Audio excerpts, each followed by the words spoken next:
The origins of the Ukrainian nation and the primary layer of its culture are to be found in a medieval state that flourished for 2.5 centuries, roughly from before the year 1000 until about 1240, when it was overrun by the Mongols. This state was King Rus. Medieval Rus was a very wealthy state that traded goods between the world's richest cities, Constantinople and Baghdad, and the German trading towns along the Baltic and North Sea coasts. Rus imported the Church Slavonic writing system from another powerful medieval state, the Bulgarian Empire, and a religion, Eastern Christianity, from the Byzantine Empire.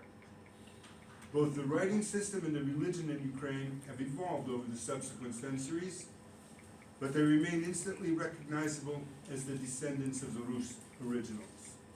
The territory of Old Rus exists over parts of what today form Ukraine, Belarus, and Russia. The territory that is today Russia was the only part of Old Rus, of the Old Rus state, that continued as a state on its own, although for a few centuries under Mongol suzerainty. The Rus culture in Muscovy, Russia remained a state culture. Only one Slavonic writing system was ever in use, and the only religion was Eastern Christianity, which we usually refer to as Eastern Orthodoxy. Muscovy, Russia founded numerous monasteries that became centers of learning, complete with scriptoria, libraries, and painting workshops. Monasteries that were to shape Russian civilization.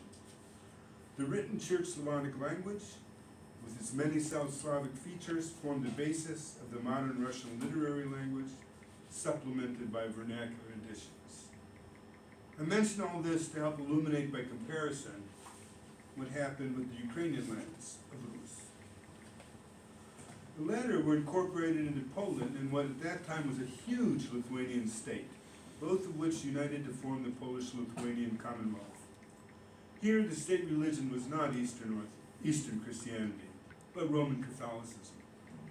And here, although the Rus writing system was still preserved in a minor capacity, the main writing systems employed were Latin and Polish. This situation created a unique hybrid culture that has enriched the Ukrainian cultural legacy. But it also meant that Rus-Ukrainian culture was in a subordinate position vis-a-vis Latin-Polish culture.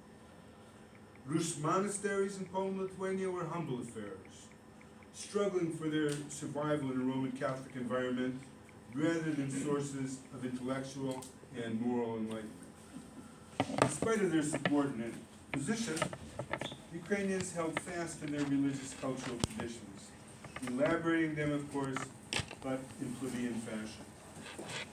Church Slavonic began to give way to an East Slavic vernacular that incorporated many lexical elements from Polish. There was little writing in the language that the Ukrainians actually spoke.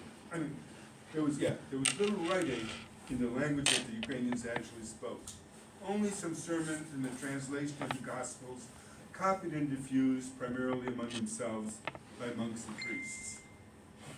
The Ukrainian elite, descendants of the royalty and boyars of Old Rus, began to migrate culturally to merge with the Polish elite.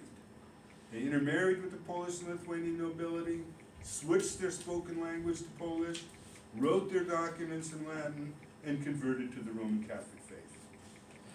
Over time, the Rus-Ukrainian culture was largely relegated to the peasantry, which was subjected to an extreme form of serfdom, very reminiscent of slavery. This situation produced ever greater social and cultural dissatisfaction, and thus produced the very forces that were to change it. I would date the moment the tables began to turn to about 1600. Over the previous century, runaway serfs and adventurers had formed a military force in the Ukrainian steppe, and this force, the Cossacks, Kozaki in Ukrainian, enriched itself through plunder and war. They were certainly rough customers, but they developed into patrons of the arts and letters. The Cossacks were able to fund monasteries and schools with printing presses, bringing Ukrainians into the early modern age. Although many of their Cossack Baroque churches were destroyed in the Soviet period, some still stand as unique architectural jewels with lavishly decorated interiors. The Cossacks rebelled against the Polish-Lithuanian Commonwealth and formed an alliance with Muscovy Russia in the middle of the 17th century. This was a major moment in the history of all of Eastern Europe. Until then, the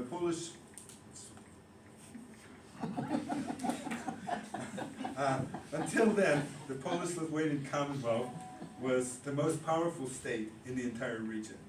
After the rebellion, Russia replaced it as the hegemon in the east of Europe. And in fact, the Commonwealth was divided up among its neighbors at the end of the 18th century.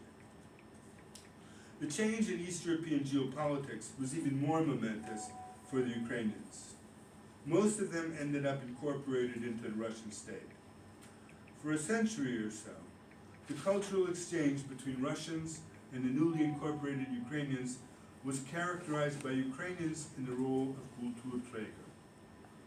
Still under Poland, Ukrainians, with the assistance of Cossacks and burghers, had founded a number of schools that combined the Polish variant of European civilization with the traditions of Orthodox Rus. The most famous of these was the Kievan Mohyla Academy, founded in 1632. These schools not only created a Ukrainian intellectual elite, but influenced education and theology throughout the Orthodox world. At first, Russian theologians and churchmen were deeply suspicious of this new learning and the corrected liturgical books that emanated from Kiev. In fact, rejection of those Ukrainian influences was a major factor in the schism in the Russian church that created the Old Believers. But once Ukrainians were absorbed into the Russian Tsardom, they dominated episcopal posts in the country and became professors in newly founded institutions of higher learning following the Western model. They also played an outsized role in Russian musical life, since they had brought with them the kind of choral polyphony hitherto unknown in Russia. They also produced great composers of Orthodox liturgical music, including Dmitro Botnyansky. In short, Ukrainians brought the first breath of West European culture into Russia. Later, the Russian Tsars and Tsarinas would tap into European trends more directly, marrying into German royalty, recruiting European engineers and military officers, and introducing the French language and French fashions into court. In the late 18th century, the role of Ukrainians was considerably reduced. There were still ethnic Ukrainians in high office, and they still played some role in Russian intellectual life. But they were also assimilating to the rapidly developing, modernizing all-Russian culture. When the Cossacks had entered Russia in the mid-17th century, they enjoyed some territorial autonomy. But that was whittled down by Tsar Peter I and completely abolished by Tsarina Catherine II. The former Cossack officer class spent much of their energy in the late 18th and early 19th centuries trying to obtain documents granting them entrance into the Russian nobility. Although the former Cossack elite could still speak to their serfs in the Ukrainian vernacular, they communicated among themselves and with others in writing or speech in the Russian language. Just as during the centuries Ukrainians spent under Polish-Lithuanian rule, the elite migrated culturally away from the Ukrainian masses and assimilated into a foreign elite. I do not think it would be an exaggeration to claim that around the year 1815, those who used Ukrainian as their primary language of communication would consist over 90% of enserved peasants.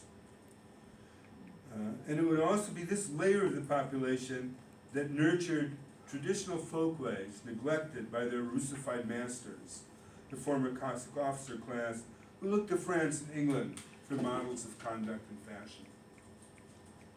Such Ukrainian culture as existed at the time was not a high culture, but it was certainly a complex and fascinating culture.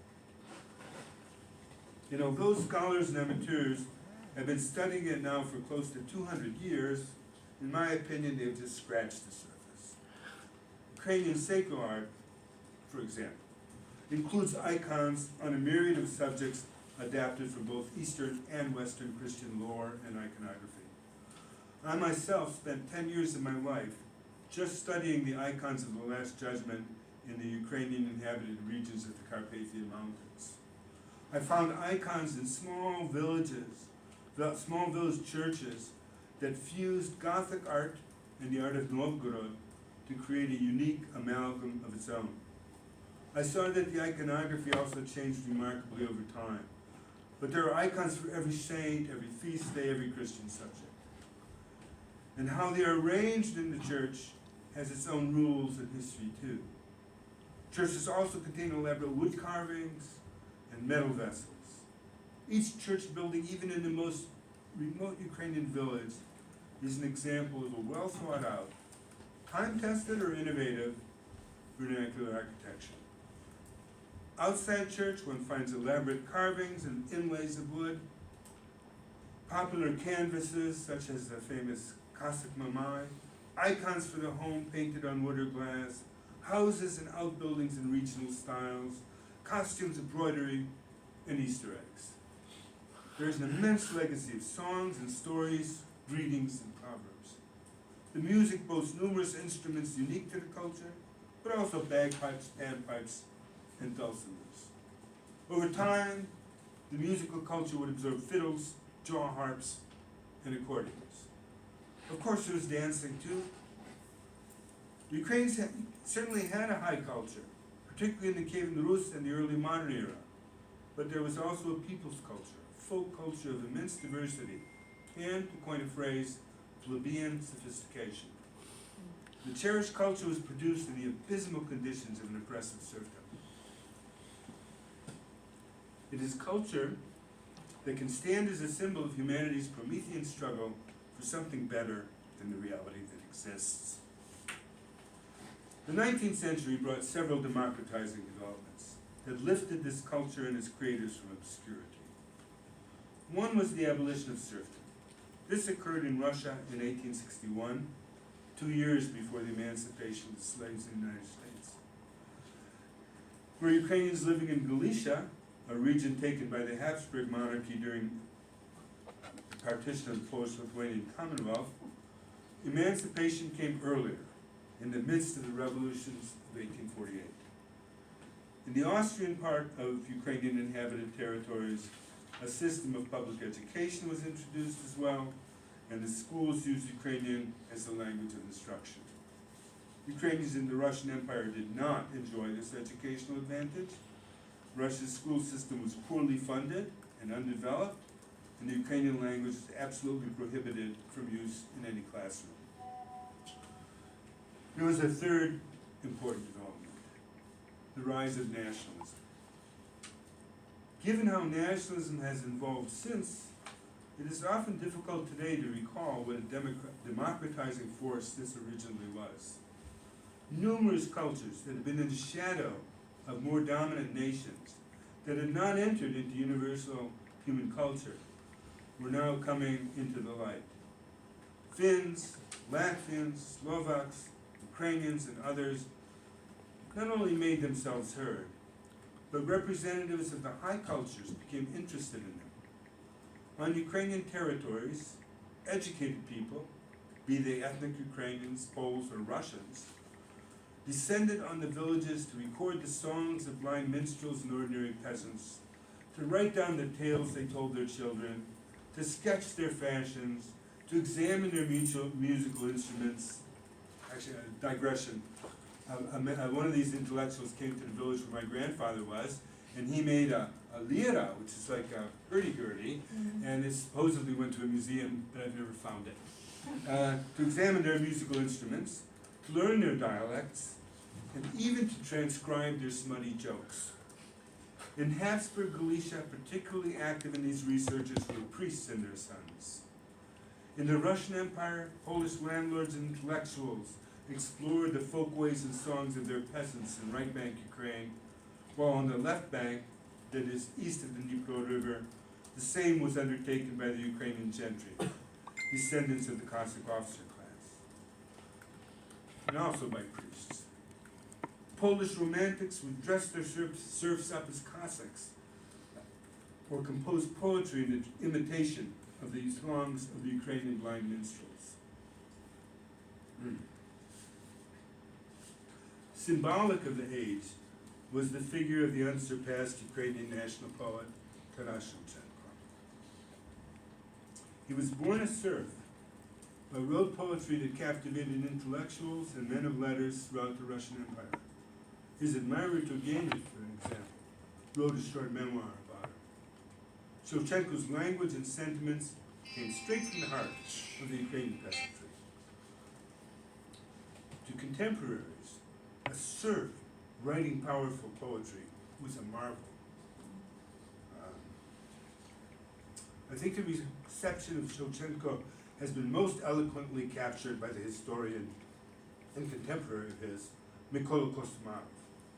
Quote, "I saw that Shevchenko's muse ripped the curtain from the life of the people, and it was frightening and sweet and painful and intoxicating to peek within."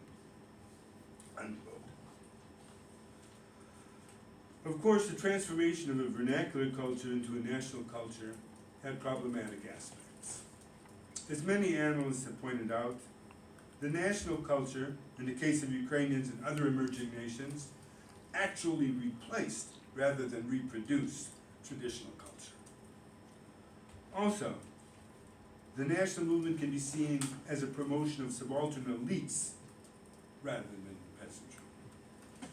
The national Ukrainian intelligentsia was composed largely of descendants of priests and of gentry, with representatives of the peasantry slowly infiltrating its ranks. I often think of the national movement in terms of the intelligentsia saying, "You are our people," and thinking, "We are your leaders." Nonetheless, the Ukrainian national awakening was certainly a progressive movement.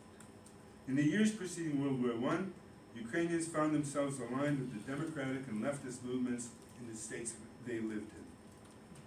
The outstanding theorist of the Ukrainian movement, the political thinker Mikhailo Drahmanov, argued that Ukrainians, as a plebeian nation, had to strive for social liberation. He made critical alliances with the Russian and Polish socialist movements, and himself espoused socialism and anarchism. He also argued that Russian and Polish socialists working in Ukrainian inhabited territories had to use the Ukrainian language and Ukrainianize themselves. In the early 20th century, all Ukrainian political parties in the Russian Empire declared themselves revolutionary or socialist. The Ukrainian movement in Russia was allied with other persecuted minorities, particularly the Jews, and with Russian democratic and socialist forces. In Habsburg Galicia, the two major Ukrainian parties were the radicals, who were agrarian socialists influenced by Drahmanov, and the National Democrats, in whose leadership were many former radicals who still espoused social liberation and anti-clericalism. In Galicia, the Ukrainian movement came into conflict with the Polish gentry who controlled the autonomous government. It organized strikes of agricultural workers on manorial estates. Benefiting from the introduction of universal male suffrage in Austria, it was able to win a number of its political battles, including extracting a promise from the Galician administration to found a Ukrainian university in Lviv. The promise made in 1912 was never fulfilled owing to World War I and the demise of the Habsburg monarchy. There was also political ferment in the Galician villages, as local notables like teachers, priests, and others fought for control of municipal government and founded reading clubs, credit unions, and gymnastic societies. In Russia, the Ukrainian movement was in conflict with the Russian autocracy, which had severely restricted the use of Ukrainian language in print and still completely banned it from schools. Owing to Tsarist censorship and persecution by the authorities, the Ukrainian movement was not as strong here as in Galicia. These political conflicts were interrupted by the First World War. but then re-emerged near the end as all the empires began to collapse. Events in Ukraine during the revolutionary of 1917 to 21 are extremely complicated, with many contending forces. And just for example, this rather thick little book covers, I think, 1 year of the revolution. Just over here.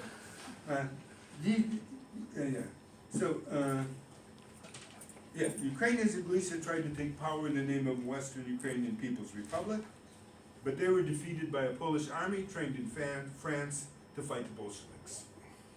Events in the former Russian-ruled Ukraine were much more chaotic, involving Ukrainian national forces, Bolsheviks, Russian whites, Poles under Pilsudski's leadership, a French expeditionary force, anarchists, and various warlords who switched sides all the time. War always brings out the dark side of humanity. And it did not fail to bring out the dark side of Ukrainian nationalism. Ukrainian forces under the leadership of Simon Pedura committed pogroms against the Jewish population on the specious grounds that all Jews were Bolsheviks. They murdered tens of thousands of Jews, looted their businesses to feed and enrich themselves, and engaged in unspeakable cruelties and sexual violence. A result of this was that they turned the Jewish population against themselves and towards the Bolsheviks. Young men seeking revenge on the pogromists joined the Bolshevik secret police, the Cheka. As many other nations, Ukrainians hoped to use the disintegration of the imperial order to establish their own state. Although Finns, Estonians, Latvians, Lithuanians, and Poles managed that task, and other East European nations formed federations, Czechoslovakia and Yugoslavia, Ukraine failed to gain independence. But there was what one might call a historical consolation prize. The leader of the Bolsheviks, Lenin, insisted against the will of the majority of his party that Ukrainian national aspirations had to be recognized. This recognition came about in the form of a Soviet Ukrainian Republic. Lenin also insisted on indigenization, which in Ukraine, of course, took the form of Ukrainization. Ukrainization did not last long, about a decade. But it was a time of immense cultural productivity.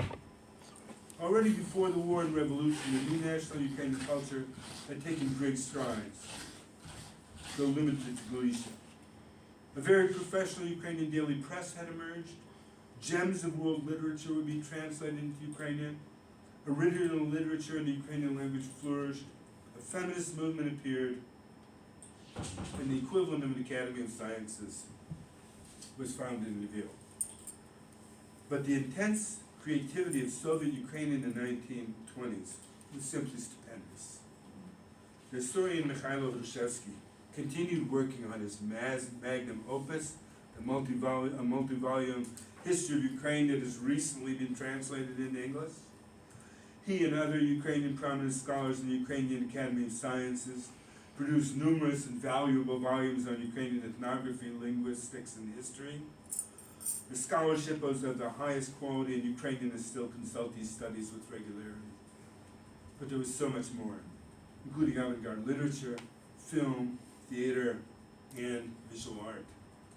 The cultural excitement generated by Ukrainization made a great impression on Ukrainians in Galicia, which was now incorporated into Poland. Sovietophilism was a major trend in 1920s Galicia, and many of its educated Ukrainians migrated to Soviet Ukraine to find employment and creative outlets. It would have been nice if this could have continued. Instead, Stalin solidified his control of the party, reversed Leninist nationality policy, and repressed the Ukrainian Renaissance with an unprecedented brutality. Almost without exception, the Galicians who had come to Soviet Ukraine were executed. I think there were 3 or 4 survivors. So were the So were the overwhelming majority of the writers, artists, and scholars active in the 1920s, as well as the party members who had facilitated their work. Some shot themselves rather than wait for arrest. Members and clergy of the Ukrainian Autocephalous Orthodox Church, a radically democratic and humane reinvention of Eastern Orthodoxy, were executed or sent to labor camps. Many other Ukrainians, defined as kulaks, or enemies of the people, were deported to the Gulag or special settlements. Although already a dead letter, Ukrainization was officially terminated in 1933. A reckless and ruthless project of collectivization produced a famine in 1932-33 that resulted in the death of some 4 million inhabitants of Ukraine. Although the famine affected other regions of the Soviet Union as well, Ukraine was singled out for particularly harsh treatment as part of the repression of Ukrainian aspirations. Stalin's crimes snuffed out Sovieticalism in Galicia entirely. There were still Ukrainian leftists in the region, but they no longer sought unification with the real existing Soviet Ukraine. And the right was growing. The Organization of Ukrainian Nationalists, or UN, was founded in 1929. It particularly appealed to the frustrated veterans of the Ukrainian struggle for independence and to student youth and graduates who suffered discrimination in interwar Poland. At first, these nationalists looked to fascist Italy for inspiration. But in 1933, they looked more to Germany, where the National Socialists had just come to power. Hitler was anti-Soviet and anti-Polish, clearly the enemy of their enemies. Fascination with this potential ally led to intense anti-Semitism and xenophobia in OUN, as well as fantasies of violence and conquest. After Stalin made an alliance with Hitler in 1939, he was able to annex Western Ukraine to the Ukrainian SSR. The ferocious violence and mass deportations of the 20 months of Soviet rule in Galicia, which included the murder of about 10,000 political prisoners, doused any embers of pro-Soviet sentiment in the Ukrainian population. All the pre-existing Ukrainian associations, the scouting organization, credit unions, musical societies, whatever, were dissolved. So too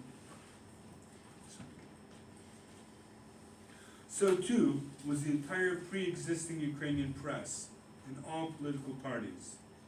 The only Ukrainian organization to survive this tsunami of repression was the Organization of Ukrainian Nationalists, whose cadres could draw on 2 decades of underground conspiratorial experience. When OUN's putative ally, Nazi Germany, invaded the USSR in 1941, the organization put its murderous plans into practice, playing a substantial role in the Holocaust and ethnically cleansing non-Ukrainians, including tens of thousands of Poles. The Red Army reconquered all of Ukraine by summer 1944. They faced an anti-Soviet insurrection led by OUN that took them years to crush. And of course, they crushed the insurgency with all their wanted cruelty and excess. The anti-Soviet rebellion drew in many new recruits to OUN, most of whom were to spend at least the next several years of their life in the Gulag. The difference between the Stalinist and post-Stalinist policies of Russification is that Stalin dealt a series of spectacularly violent blows to the Ukrainian nation, while his successors initiated a relatively nonviolent but relentless and systematic program of reducing the sphere of Ukrainian language and culture and raising the prestige of Russian language and culture. For example, in spite of Stalin's mass murder of Ukrainian intellectuals, Ukrainian language education remained fairly intact. But under Khrushchev, Ukrainian language virtually disappeared from schools at every level. The mechanism of Russification in the post-Stalin period had been brilliantly analyzed by Ivan Zuba in his book Internationalism and Russification, written in 1965. One of Zuba's most compelling insights is how voluntary Russification occurred. The state turned Ukrainian culture into damaged goods that no one wanted. For example, in the post-Stalinist period, it was possible to publish an 8-volume collection of the works of the great Russian historian Vasily Krzyzewski. His biography was also published, and the street was named after him. His younger contemporary, an equally fine historian, the Ukrainian Mikhailo Brzezinski, could not be published or even mentioned unless in the context of a condemnation of Ukrainian bourgeois nationalism. This created the impression that serious history was written only by Russian intellectuals and in the Russian language. Scientific journals were overwhelmingly published in Russian, even in the Ukrainian SSR. To enter a university in Ukraine, you had to have an excellent command of Russian and did not need to know any Ukrainian at all. It seemed to many that the Ukrainian language and Ukrainian culture were being relegated to the ethnographic sphere, to the village. But even this was less than true, since the persecution of the church and the promotion of secularism undid much of the binding of the traditional vernacular culture. One could be arrested for singing centuries-old Ukrainian Christmas carols.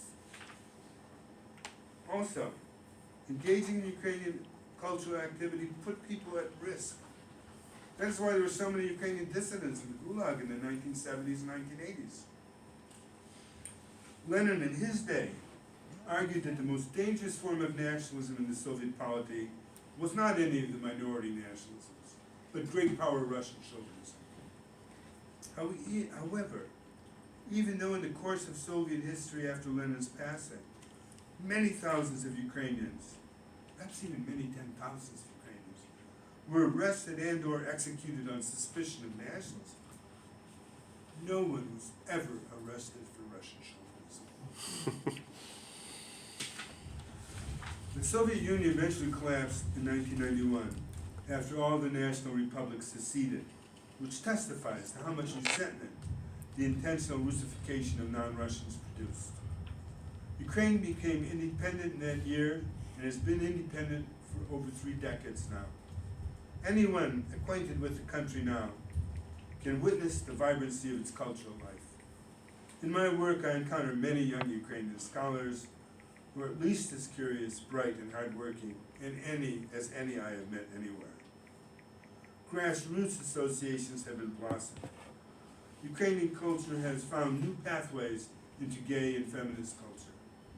A democratic leftism has reemerged. Overall, Ukraine has made great progress in overcoming the trauma of its disturbingly violent history. The country is not without its problems. The rip-off of the accumulated social capital of the Soviet period by the class we call the oligarchs is a major tragedy.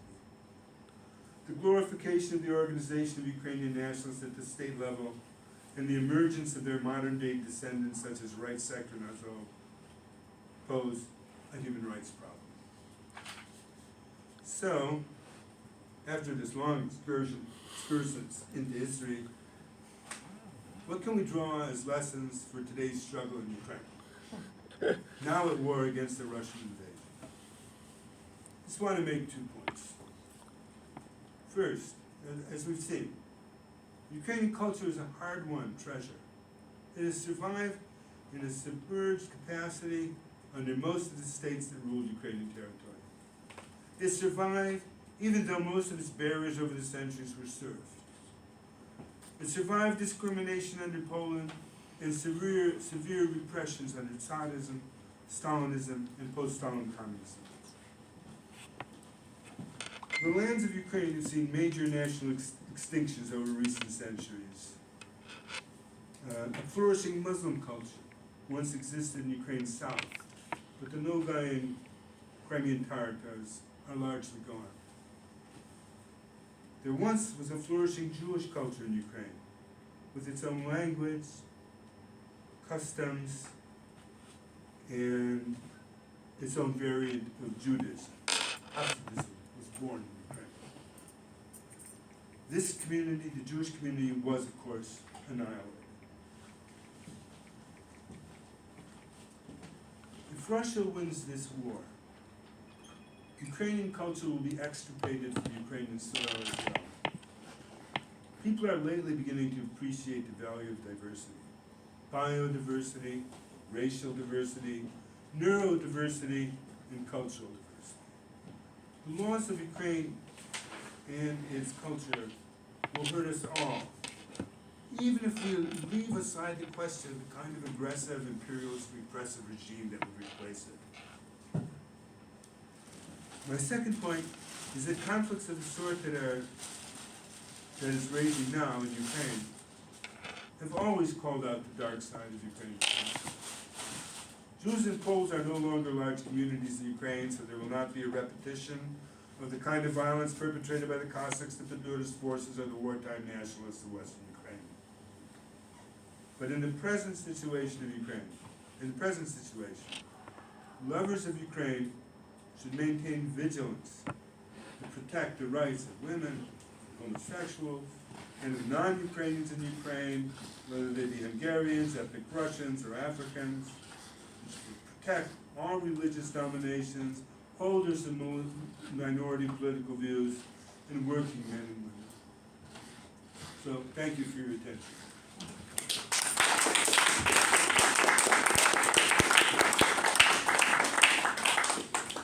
Thank you so much, John-Paul. It was an excellent overview of a very complex, long and tumultuous history of Ukraine in different social groups and classes and imperial interests on the Ukrainian terrain, and that also brings yet again focus and importance to work of Marko, and of course the most recent translation of his seminal work on the workers' movements in Ukraine, the meticulous work that he's done, and how important it is for us to understand how important national identity and national self-determination are for emancipation of masses, but of historically dispossessed people, and how equally important it is to understand the forms of the dispossession, the forms of oppression, and how no future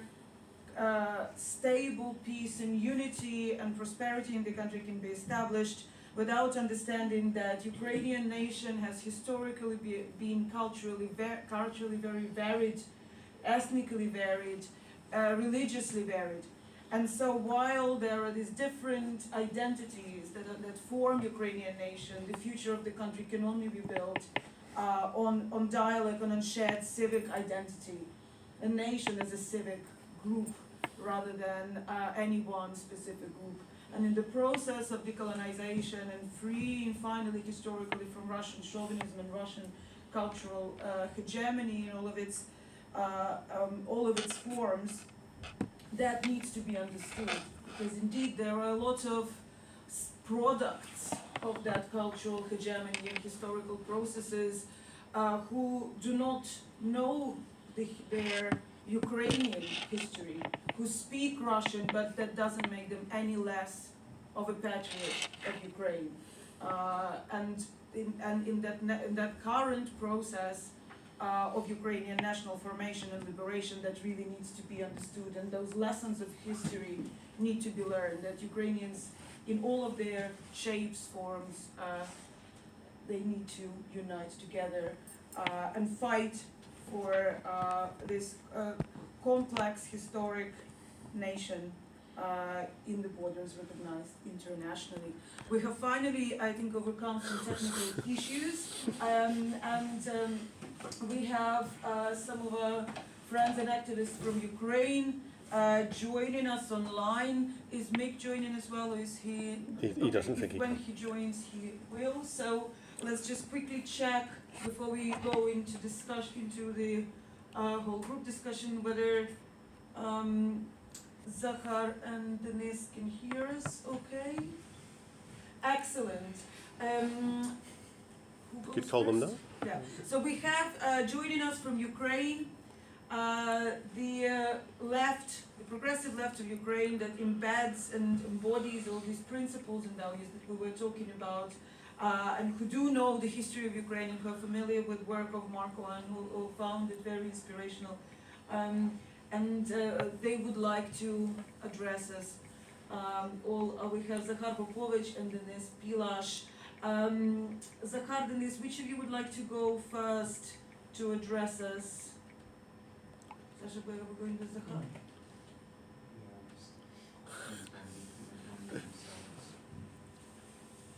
Right. Zakhar, добрий вечір. Okay, there is no audio. 1 second, we can't. Speakers. Oh, we don't have speakers there.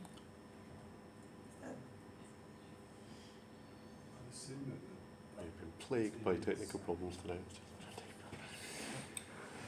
There are no speakers in there, are there? Okay, so Yes, from what yes, we can hear Zakhar you. said, I can assume that I should start first. So thanks for having this event and for inviting us to it as well. When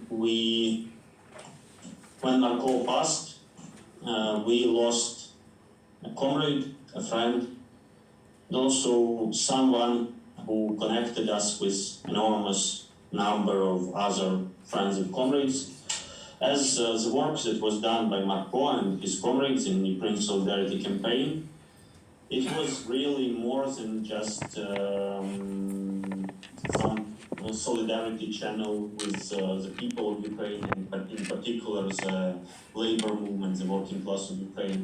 It was actually something that helped to create these bridges between Ukrainian and Western left, that helped to have direct communication of trade union activists, working class activists in our countries, and it ultimately went beyond like just Britain or UK.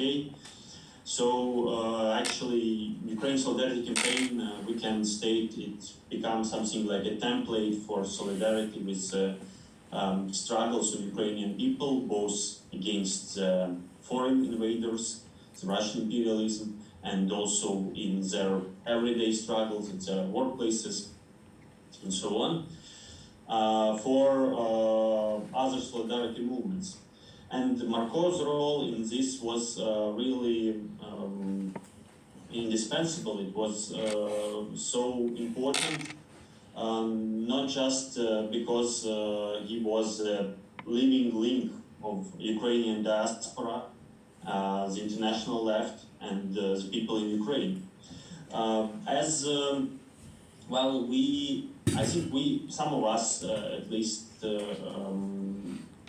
first saw Marko like a dozen years ago at some events that were hosted by Visual Culture Research Center. But actually, he has been already very active in not just visiting Ukraine, not just giving advice on the official level, but also by trying to bring the cause of Ukrainian labor movement, to Ukrainian independent trade unions, to a broader international scale for all these decades of Ukrainian independence. But actually, at least from the times of the Maidan protests and ultimately the start of then it was like the Russianization of Crimea and the start of Russia's war on Ukraine, and now it's a full-scale invasion of Putin's regime against the Ukrainian people. It revealed how much the international left lacked people with a proper or just any understanding of that history and contemporary reality of Russian imperial oppression of people in Eastern Europe and beyond. And Marko was one of those people who could explain it very clearly and very plainly.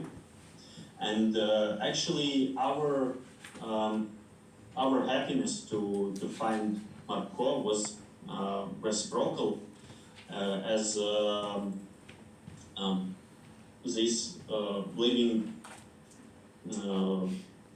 meeting with actual new Ukrainian left, it was something that inspired Marko as well, as we felt, and actually his seminal work on the Ukrainian question and Ukrainian working workers movement.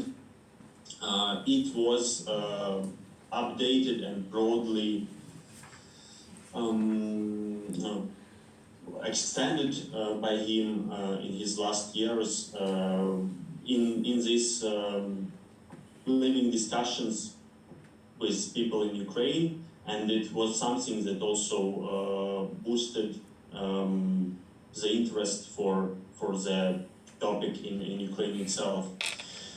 So actually, as this is an idea that actually was first put forward, formulated by our comrade Taras Belarus, who is now also a member of the social movement, who is now among those hundreds of thousands of ordinary Ukrainians who have joined the Ukrainian armed resistance to the invasion, that he pointed out this symbolic role that Marko played by connecting this continuity of Ukrainian emancipatory and democratic left, because probably John-Paul had already explained it. We unfortunately had these technical difficulties to hear the lecture, but more than a century ago, we had a very vivid, very living revolutionary leftist tradition here in Ukraine that was represented by numerous movements and parties, Ukrainian, Jewish, all Russian. But that living tradition of emancipation and self-organization, it was largely suppressed and physically destroyed. Those people were physically killed, both in the Bolshevik party and former Boribists and Yukapists and people who were in the Makhnovist anarchist movement, ultimately in the times of Stalinist terror. So this tradition of revolutionary left in Ukraine was actually suppressed in the supposedly socialist Soviet Union, and then even those dissidents who were criticizing the Soviet bureaucratic model and regime from the left. There was actually a rather long list of these people like Ivan Zuba or Yuri Baitso or Leonid Pilash. But again, ultimately, this tendency in the dissident movement, it also diminished. Many of these people died or abandoned their previous positions. So there was no actual continuity of this revolutionary tradition of Ukrainian left on Ukrainian soil, but it actually persisted in these circles of Ukrainian diaspora, and actually Marko and John-Paul played an important role in that new left movement, and also in informing the Western left about the situation in the then Eastern Bloc. This was some kind of symbolic role that was Marko was a living representative of, but he was also a person. Almost anyone who met with him on the first sight, he or she could say that, or they could say that Marko was also so kind and open person and so inspiring person that it was really something that was just on the personal level, a very warm feelings that we all have for Marko. And when the full-scale invasion started, Marko had this dream of seeing the ultimate victory of the people of Ukraine. Unfortunately, well, he passed. He already has passed, but he was still keeping this kind of optimism or will, and he could see that the best hopes were realized as the Ukrainian people managed to constitute this resistance, and that those expectations of a swift victory of the invading forces that actually were shared also by many in the West, they failed very miserably, as resistance was so full-blown and full-scale.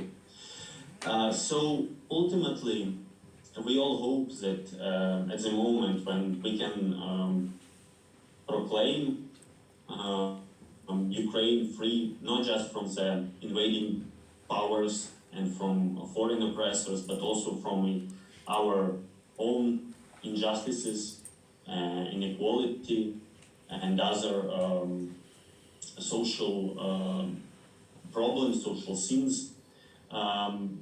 We can state that Marko played a quite important role in bringing this kind of victory and this kind of vision of democratic, just, egalitarian, pluralistic, inclusive Ukraine, and ultimately the global, the world itself, that he had been standing for his entire life. So we are so grateful for him, and we think that the best way to remember Marko is to continue the work in organizing, in establishing solidarity movements, in bringing our struggles against capitalist and authoritarian oppression throughout the world. So thank you for this event, and our best wishes to the progressive left and the labor movement in your country or your countries, if we have people from other places as well. Thank you.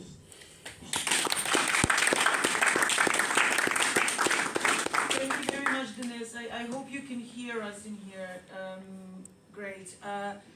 Just a quick note that Denis Pilash and Zakhar Popovych, I'm just trying to remember if I said this or not, but in any case, are both members of a democratic socialist organization in Ukraine called Socialny Ruch, a social movement. I'm myself a member of that organization, and they are doing precisely what Denis just explained. They're trying to build a Ukraine that works for an average Ukrainian, and not just for a couple of oligarchs who indeed have kidnapped any capital, social and otherwise, that has been accumulated by generations. But without any further ado, I want to pass the word to Zakhar Popovych, who is also in Socialny Ruch and is also an academic. Denis too is a historian, so we have we have in a good tradition of Ukrainian progressive movements. We have organic intellectuals who are also in the movement representing the left. Zakhar, the floor is yours. Thank you very much. My name is Zakhar Popovych.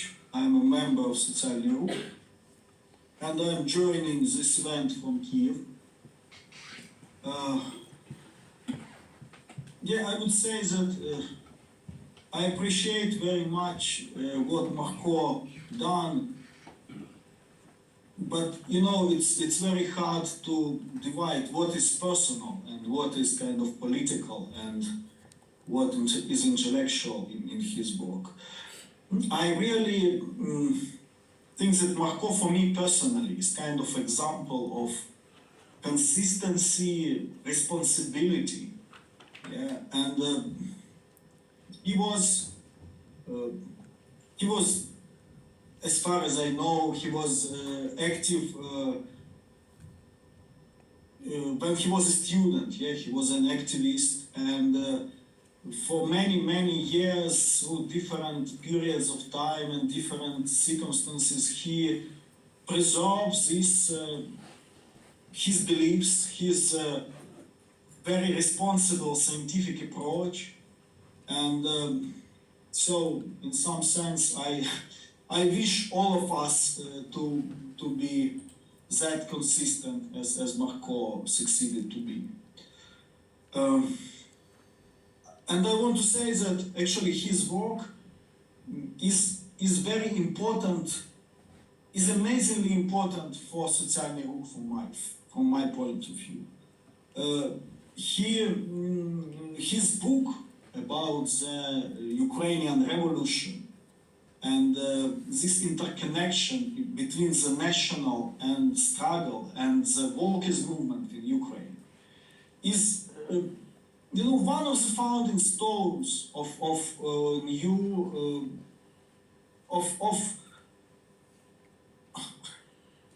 outlook, yeah, of our understanding of Ukrainian left and Ukrainian history and of what Ukrainian left should be. It is really amazingly important, and unfortunately,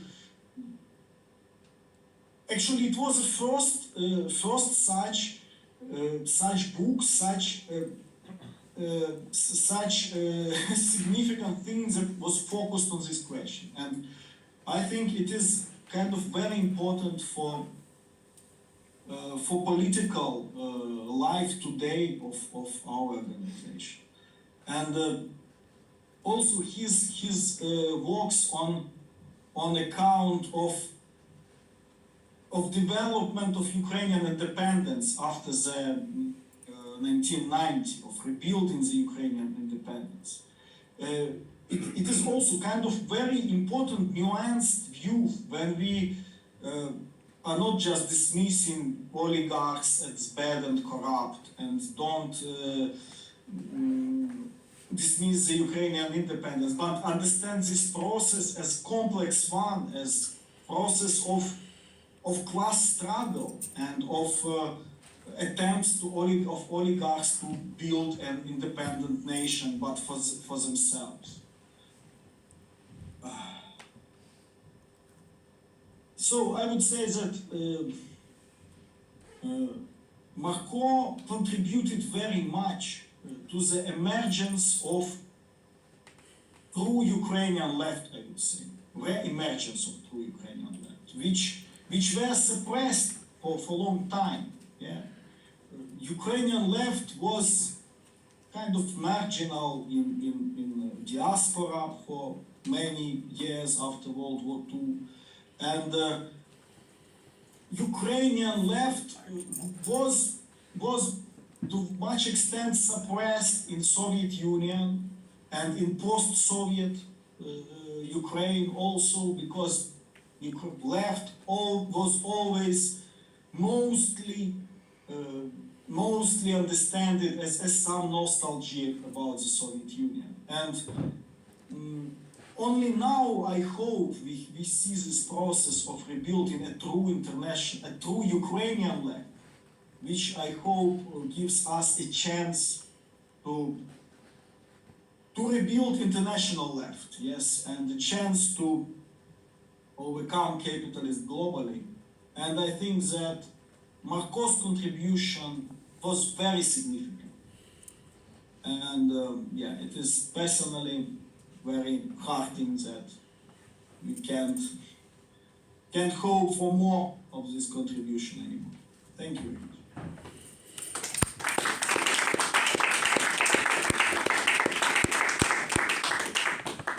Thank you very much, Zakhar. That was touching, poignant and important, and indeed I couldn't agree with you more that it's difficult for me to think of another example of somebody who was consistent in his professional life, in how he was as a friend, and how he was as a comrade, as in generosity of time and advice that he always had for other people, and a kind of quite humble dispossession that always puts you at ease. That's really difficult to come across, and I know I will miss it a lot. And that is something that I actually used to remind myself a lot of when patience, which is not one of my virtues, is lacking. So thank you, Marko, for that life lesson. I would like to open now the floor to any comments. Perhaps we have questions that people have to those who spoke. Maybe there were certain things mentioned that somebody would like to elaborate on further, or maybe somebody would simply like to make a comment. This is a friendly conversation, it's a memorial, it's exchange of ideas. So please, if you would like to raise your hands and speak to the room, do let us know. Alyssa. Thank you. Just to add to what you were saying about Marko's gentle disposition, he was my PhD examiner. So the gentle disposition was certainly much appreciated during the 3-hour Viva, I have to say. I was absolutely terrified before and during, but looking at Marko made me feel much, much better, and it's something that I will always remember. I guess I would like to maybe ask John-Paul to comment a little bit more on the period of Ukrainian revolution. We often think about it now, I think, and obviously that was one of the research periods of Marko's as well. I mean, you said that they failed to secure statehood, and that is a common assessment of that period. I suppose there's kind of two questions that I want to ask you. I mean, if that's what we take, that they failed to secure independence and sovereignty, why did they fail? So maybe you could identify some of the main reasons. But if we maybe flip it a little bit and remember that maybe they didn't necessarily, or certainly not all of them, were seeking to secure sovereignty. There were lots of projects, and a lot of those projects were about autonomy rather than sovereignty and statehood, right? So maybe they didn't fail to achieve the aims that they had. Maybe we think they failed because we expected them to achieve statehood. And if we go back to the question that they failed to achieve statehood, what role did Europe play in that? And here I'm drawing parallels with perceiving Ukraine as someone with a clear sense of self, as a nation with clear sense of self, or perceiving it as a buffer zone that could be sacrificed to the Bolsheviks, to Poles, to whoever, as long as it's creating the buffer between Russia and us. So these are the kind of parallels I have in mind. Okay, first, I would say that the largest single cause of and I'll come back to the question of failure or non-failure, of the failure to achieve statehood, was that the Ukrainian movement in Russian Ukraine had been so repressed that, like Russian soldiers went into World War I, less than half of them could read and write. And that would be typical also of the Ukrainian population. They didn't have schools, they weren't allowed to have freedom of assembly, organization, any of that stuff. So I think that was a huge failure. Then you have to think about, yes, absolutely there were different, I mentioned different contending forces, but each of those, except for the French Expeditionary Force, all of them had Ukrainians in them. after World War I, everybody was exhausted. They couldn't really get soldiers, so that the Bolsheviks at one point were able to organize peasant uprisings in their favor, and that's really how they moved pretty far across Ukraine. Some Ukrainians attached themselves to the warlords. Guns were all over the place in the aftermath of the war. People were, it was. There's a book just out now by Jeffrey Weiliger called "In the Midst of Civilized Europe," which talks about the pogroms of 1919 and thereabouts, which are unbelievably thickly documented.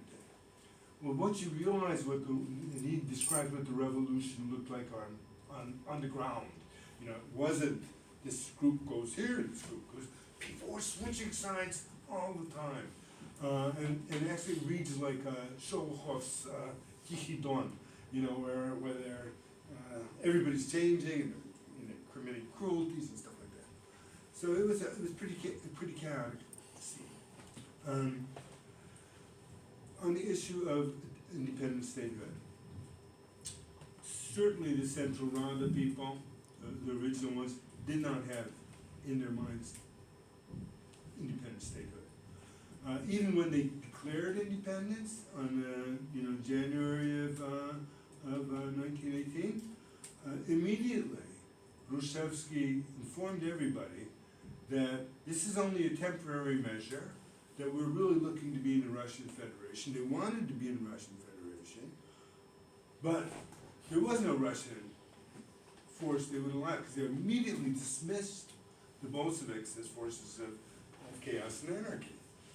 And only after when Pedura took charge did and especially when the Galicians joined them, because the Galicians had a very clear idea what they wanted. They wanted a state. They wanted a state. And as I point out that the Soviet Ukrainian Republic is a consolation prize, one which didn't have to happen. But it was in the, they say that Mickiewicz has this opening of Pantadeo. She says, you don't really miss, Lithuania is like health. You don't miss it until you lose it. And that's what sort of happened here. And the veterans of the struggle in POW camps, Czechoslovakia, and elsewhere, they really thought they lost. They just had to be more powerful than they were. So I think that partially covers it. And then you asked about the international situation. Well, that was a disaster, total disaster, because everybody thought, they thought in terms of great powers, and I would say this has been consistent. To think of Russia as a real possible partner, even though there are Bolsheviks, and even though the whites couldn't get very far. This kind of view that yes, there's France, Germany, America, Britain, Russia, not seeing the shadow peoples. And what I would say, going back just a little bit to the question of independence, what galled the Ukrainians was so many other peoples in the same situation managed to do it. And much of that also had to do with prejudice. How could, who did the Poles have representing them? They had, highly educated people like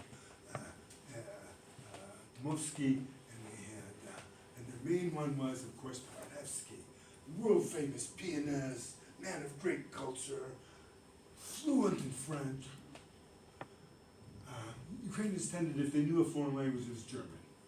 They were at a disadvantage. They wrote little pamphlets in make-believe English and stuff like that. But, they were really treated as kind of leavings or leftovers or, just a thorn in their side. So they were totally abandoned by the Europeans. And Poles said they didn't exist. The Russians said they didn't exist. And these are serious powers. So that's, I think, kind of, in a nutshell, what I think on these questions. See, Greg, you have a point. I just want to very quickly piggyback on that, on this exchange between you and Alessia, because one of the most important gifts of history is that it gives us opportunity to learn from it. Not that everybody does, but we certainly should. And in terms of this, like, complex international situation, wartime conditions, need for international allies, Europe not quite being the same beast right now as then, but still an important ally and with an extremely important role to play for Ukraine right now. What do you see any sort of similarities? Where do you see similarities and differences in those situations? Like, what kind of international partners do you see in the current stage of Ukrainian self-determination? And how can that self-determination happen without those partners carving it in their own liking and not in the liking of an average Ukrainian person? Shall we collect a couple? Because I suspect that they might also be kind of going into this conversation. Yeah, it's kind of connected, maybe not. But Yeah, I shall I? don't know, John-Paul, what is your preference? Because I think it's, Well, maybe I'll just quickly, yeah, if it's a quick one then, and then we can go to you, Ian. because I think up until 2004, well, that's when America became interested. Europe was a lake. What, I wrote about this. I went to Romania, my wife and I, we went to Romania. It was a basket case of the last dictatorship, last dictatorship of the communist bloc. Where there were brownouts and censorship there, spying, surveillance was terrible. And it was taken into the EU. Former Soviet republics, Latvia, Lithuania, Estonia, were taken into the EU. Ukraine was treated like some kind of joke. Again, this ability to, it's Russia's sphere. I think that began to change. America became interested in Ukraine in 2004 and not before. And before that, it was like garbage to them. And then their interest grew. So, and then and we have to, alliances can come, and to use the scholarly terminology, alliances can come and bite you in the butt. Who did Ukrainian Cossacks make an alliance with? Muscovite? Russia? Well, that didn't play out very well in the end. Who did the Ukrainian nationalists in World War II make an alliance with? Totally denigrated the Ukrainian name among whole populations of people. Well, now we have to watch. Is America, America's a country that many other parts of the world hate. I don't know why. It's true. It's a mystery. And I see, Ukraine got, there's that excellent article that was also in Open Democracy that appeared in Spin by this Vietnamese author talking about Ukrainian diplomacy in the South, and all this narrative about we're European, the Russians are Asiatics, and no, you can't do that. Or you can't say that you can't in Vietnam say that there was never chemical warfare by the United States of America. This kind of, so you have to watch out. And look, Ukraine is, so much is destroyed there. You have to rebuild it. Well, I can quite imagine who the Americans have in mind for rebuilding Ukraine. And these are the same people who brought us a situation where housing is so unaffordable in cities that people would have to commute for an hour and a half to be the maids in the houses of the wealthy who actually can afford to live in the city. We don't want that reproduced in Ukraine. We want to have something else. And, there's a lot of things we have to watch out for. America has never condemned the Organization of Ukrainian Nationalists or told Ukraine to get its Holocaust history straight. Mm-hmm. In fact, it subsidized for many years. They have, I think that answers the question. Thank you, John-Paul. Greg, please. So this is a question to you as a historian and as a diasporic Ukrainian. And I guess, Marko is also a diasporic Ukrainian. I'm a diasporic Ukrainian Jew. I wonder, and again, this is a historian, I think maybe you can answer this question. I wonder what role at the time of the Civil War and the first struggle for independence, if you can call it that at the time, what role did the Ukrainian diaspora in the Americas, or in America and Canada, play vis-a-vis comparatively to other diasporas? I'm just thinking about the role that maybe they didn't play a role, but I'm just thinking about Slovakia at the time, or Czechoslovakia, with Masaryk, and how the Wilsonian type of the Wilsonian dream of creating all the kind of Eastern European nations, and whether and to what extent did the diaspora play any role, and if so, where was the Ukrainian diaspora? There certainly was no shortage of Ukrainians in the Pennsylvanian area, the area you worked in. They collected money for Ukraine for doing the independence struggle all the time. But my grandmother told me, because we were coal miners in the Pennsylvania region. My grandmother told me that there was a man who came to collect for Ukraine, and when he was done, he said, "It's right here in my pocket," and ran off with the money. So there were charlatans, but there was a lot of money collected, and a lot of money sent to Ukraine. But more than that, what is today Zakhar, the Transcarpathian region of Ukraine, it voted in America to join Czechoslovakia. So that's, they helped determine the borders. And then, and the Americans, Ukrainians did write pamphlets and other things in defense of Ukraine. But comparatively with other diasporas, was that even a force at the time? Across any? There were, If you know. it was a force, but it was also a divided diaspora. So, for instance, a real hero of the Ukrainians was a guy called Miroslav Zichinski, who I actually knew in his old age in an old age home. But in 1908, April 12th, he got an appointment with the Galician governor and shot him 3 times.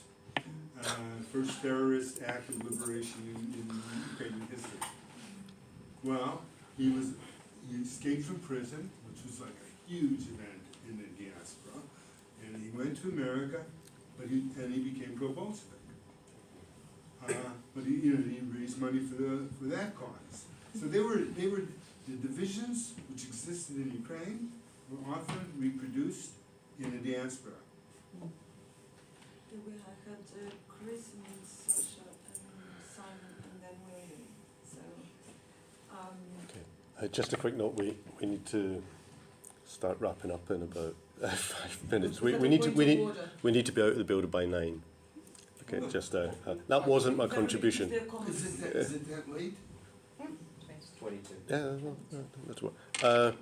But my question more was, or my point was, I really don't agree with you, John-Paul, and your view of what you said about 1917, 1921. It seemed quite pessimistic, and I've never really taken to this idea of chaos. Please read the Bible. Right.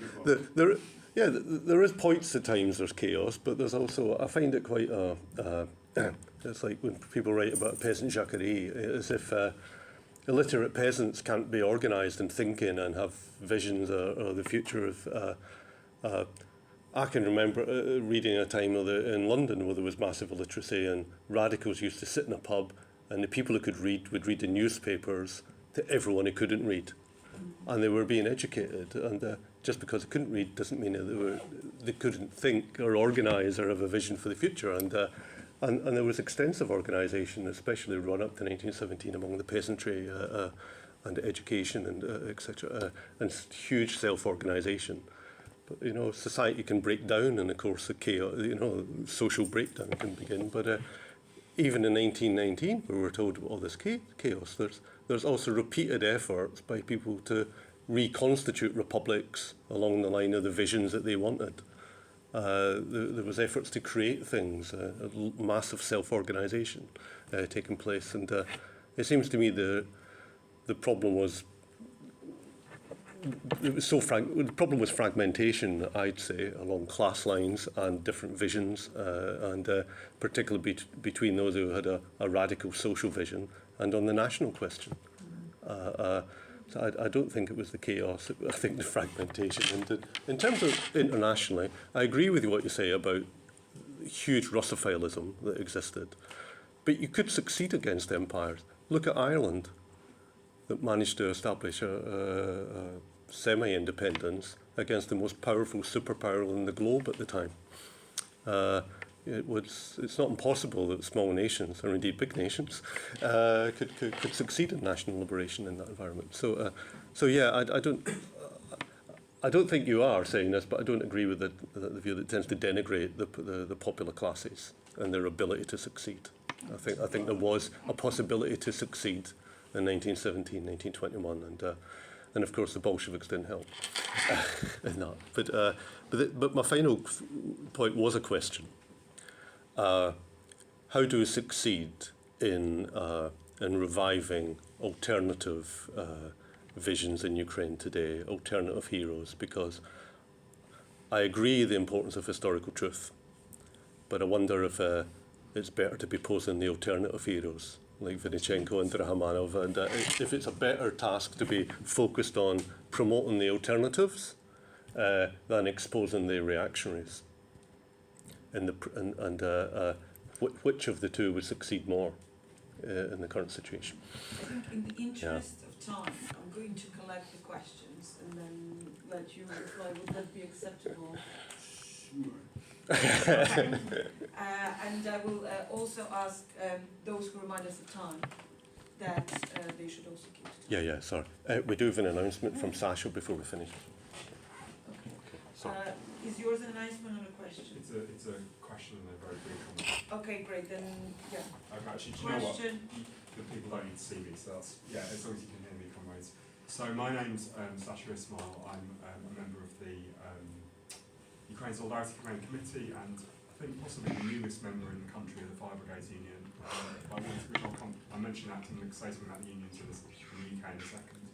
But yeah, despite my name, I'm not Eastern European, I'm half Bangladeshi, and my question was about the lessons of Ukrainian history for freedom struggles more globally. So you've touched on it a little bit actually, but if you or indeed any of the other speakers could say a bit more, outside Ukraine and all over the world, what are the lessons from Ukrainian history? And yeah, you've started to talk about that in terms of class and in terms of international alliances.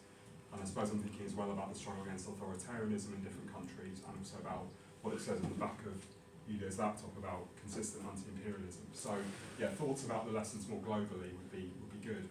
The comment I want to make about the unions is that people should follow the Ukraine Solidarity Campaign Twitter, because you will see a lot about battles that are taking place in the UK unions about solidarity with Ukraine, and that's important for getting, you know, important organisations of the rich working class into solidarity. But so it's important for Ukraine, but in terms of Marko's legacy, it's also important for the British Labour movement, in the sense that it's not just that, you know, unions and workers' organisations can help Ukraine, it's that actually the Ukrainian struggle is teaching the British Labour movement something, or we're trying to get it to teach the British Labour movement something about what real internationalism is, about what real solidarity is, and about how the left can be better and a left worthy of the name. So, you know, we are a very practically focused campaign, and those actually we're now in union conference season in Britain. Those battles are continuing, but also battles to turn that into proactive solidarity and organisation among different groups of workers. So, you know, I don't have time to say more about it, but please do look at the USC website. Please do look at the USC Twitter for things that are going on in the next months. Thank you, Sasha. We also have a couple of fundraisers that we'll announce them at the end. Then we have Simon, and after that we'll finish. Yeah, it's great to have you here, John-Paul, and I mean, it's so sad that Marko's not here to talk about this with us, because this would have been wonderful for him to hear this conversation between you and some of us here in the UK who have our minds on these things. I mean, my question really was just about, you mentioned about Lenin being in the minority amongst the communists at the time of the revolution, and I wonder if you can say a bit more about that. I mean, in the book, what Marko talks about a whole range of confusions from, extreme dismissal of any kind of, contempt for the Ukrainian language from Russian officials coming down from Moscow to Ukraine during the Civil War. But he also talks about the sort of Katykov, Yevgeny Bosch position, which was really they thought they were changing the world. They thought they were building the new world and that they were going to do it in a few years. And they thought that meant the national question would just be kind of solved in a blinding flash of light. And they really believed that, and they turned out to have massively, got that wrong. And I mean, I actually think we see. I mean, I thought, we're in the 21st century. I thought, the whole thing that Lenin said about the role of the national bourgeoisie being progressive, I thought all that's old hat. I thought I'm going to visit Ukraine, and people don't care what language you speak, Russian, Ukrainian, who cares? And the national question has come back with a vengeance because of Putin. Cultural hegemony is still something, and it won't be cancelled until we cancel it. William, please. Thanks so much for the amazing talk. I was going to ask you about the Bolsheviks, but I'm going to ask you actually about the US and Europe instead. In this idea of being cautious about alliance with the US and also about the use of the discourse of Europe and European values and so on by Ukrainian diplomats, and I read that article with great interest, but I didn't quite agree with, I thought it was missing maybe some aspects of this from the Ukrainian perspective. I mean, when we talk about alliances with the US, okay, we all know how deeply problematic what the US has been doing for many decades in many parts of the world, and in the global south especially. I mean, what is the alternative? There isn't an alternative. What is the alternative? What's the alternative? There isn't an alternative. There's no alternative. And also, so many other countries, Western countries, have been in alliance with the US for so long. They've done very well out of it. Is Ukraine supposed to, reject that now and take some kind of? Oh, I would never suggest that. That's the first part, but also the European, and maybe the more interesting part of it, Europeanness. I mean, obviously, using European as a synonym for civilization plays very badly in, and opposing it to some kind of Asiatic Moscow. It's a racist discourse, and it plays very badly in the global south. But I think also, there are different ways of understanding Europe, and there's a certain way of understanding Europe which was common in East Central Europe after the Second World War as an important part of opposition discourse. It doesn't necessarily have to be a reactionary discourse. And I think the way that Europe features in Ukraine very often it's about human rights, it's about democracy, it's about all those things that European countries have enjoyed for many, many years. So again, are Ukrainians supposed to stop thinking about Europe in that sense because it's problematic basically as a result of things that Western European empires did in the past, which has very little to do with actually with them. So should they give up Europe because of that whole problematic? I feel not, and I feel that's kind of missing. So I wouldn't throw away Europe in that sense.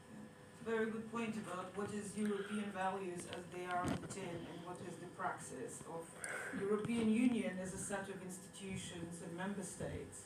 And those are not quite necessarily the same, and indeed Gigi pointed about this, that in 2014 already that perhaps Europe should learn something from Ukrainians who are actually fighting for those values that EU has on the tin.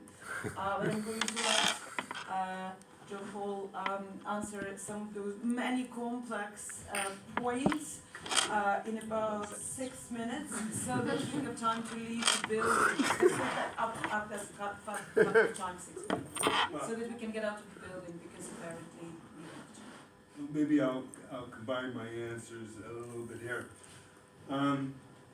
yeah, you can take Chris's perspective, and you can say, well, a small nation can be the great power more or less on its own, but I don't think that would happen if we didn't have an alliance with the Americans and the Europeans giving Ukraine all those weapons.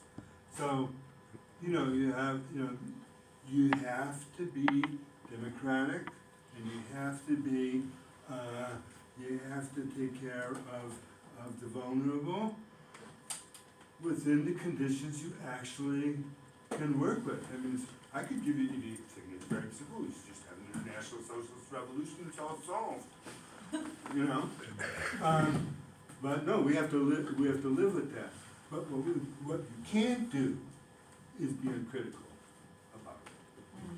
And I think that is, when I look at the mainstream Ukrainian studies, media, it doesn't take a critical enough stand. And I think it's very important to be aware of things. Or you could go Chris's route. Yeah, no right. I'm the biggest advocate of arms from the West and all of this. I agree, and we have to do it. And that was there's a lot of interesting questions that came up. But that one about the arguments over what to do with that territory that they had conquered.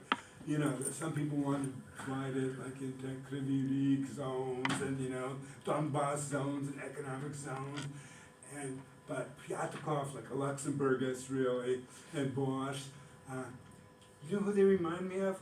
Karl Marx. And especially Friedrich Engels during the revolutions of 1848. I translated this book by Roman Rozdolsky on the national question and the non-historic nations.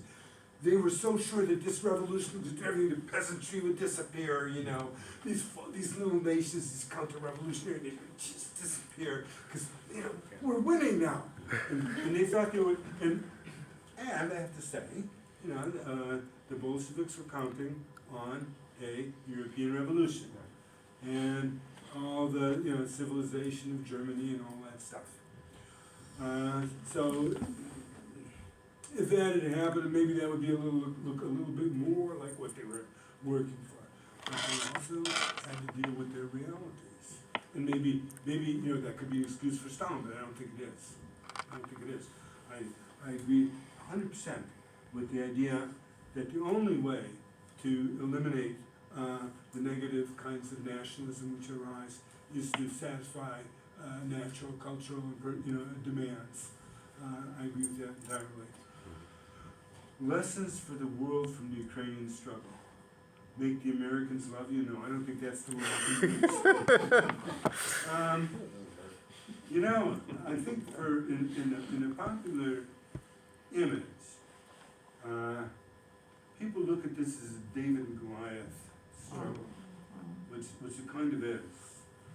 And the dedication of all kinds of people to fight in this war to protect their way of life, to protect families, their homes, all kinds of people. The much maligned Ukrainian Orthodox Church has sent many people to the front. There are Muslims on the front.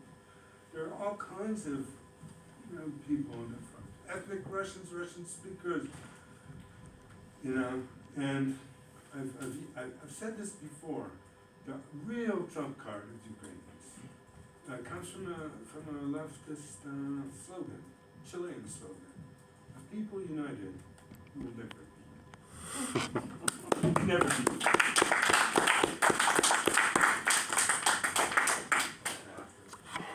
All right. Indeed. We did our butts out. Thank you. Thank you all so very much. I'm sure that